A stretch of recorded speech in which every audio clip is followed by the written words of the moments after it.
Hello students. Dictation 5 second बाद शुरू होगा।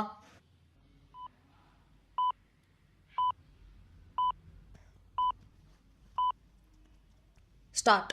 कोई सही निर्णय पूरी तैयारी के साथ लागू न किया जाए तो उसके कैसे बुरे नतीजे सामने आते हैं, इसका ही उदाहरण है पिछले कई दिनों से घरेलू विमान सेवा में सबसे अधिक हिस्सेदारी वाली एयरलाइन इंडिगो की सैकड़ों उड़ानों का रद्द होना और उसके चलते बड़ी संख्या में यात्रियों का परेशान होना। विमान यात्रियों की परेशानी को देखते हुए नागरिक उड्डयन महानिदेशालय यानी DGCA को मजबूरी में अपना वह निर्णय वापस लेना पड़ा जो सुरक्षित हवाई यात्रा के लिए आवश्यक था।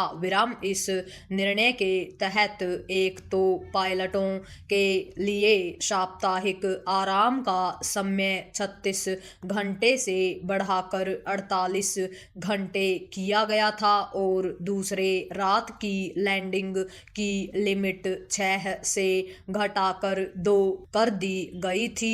चूंकि यह निर्णय अंतर्राष्ट्रीय मानदंडों के अनुरूप था, इसलिए DGCA को अपने स्तर पर यह सुनिश्चित करना चाहिए था कि सभी एयरलाइंस उसका पालन करने के लिए तैयार रहें। यह मानने के अच्छे भले कारण हैं कि DGCA ने इसकी निगरानी नहीं की कि इंडिगो ने नए नियमों का पालन करने के लिए आवश्यक तैयारी कर रखी है या नहीं।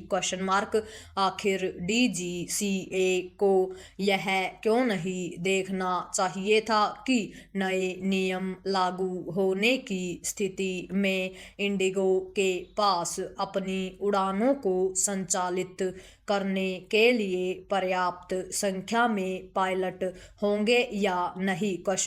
या तो DGCA ने यह देखने की जहमत नहीं उठाई या फिर इंडिगो प्रबंधन ने उसे अंधेरे में रखा।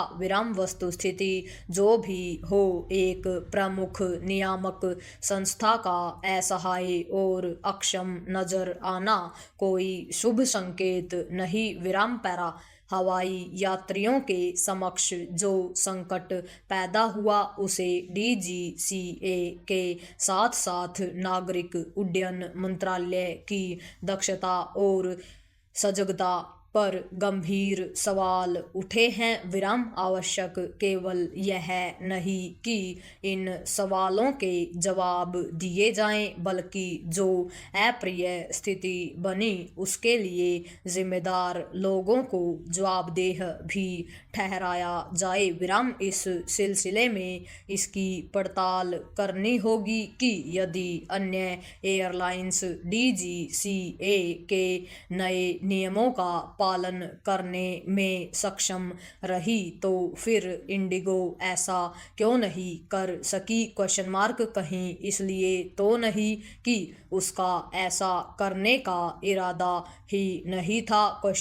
उससे पूछा जाना चाहिए कि नए नियमों का पालन करने के लिए उसने अतिरिक्त पायलट क्यों नहीं भर्ती किए। आखिर ऐसा भी नहीं है कि नए नियम रातों रात लागू किए गए हों। इससे संतुष्ट नहीं हुआ जा सकता कि विमान यात्रियों को हुई असुविधा के लिए इंडिगो प्रबंधन ने खेद जता दिया, क्योंकि उसने एक तरह से जानबूझकर लोगों को परेशान किया। यदि DGCA को अपना फैसला पलटना पड़ा तो उन परिस्थितियों के कारण ही जो इंडिगो ने एक तरह से जानबूझकर पैदा की। आखिर इससे बुरी बात और क्या हो सकती है कि कोई कंपनी नियामक संस्था को ही दबाव में लेने में सक्षम हो जाए।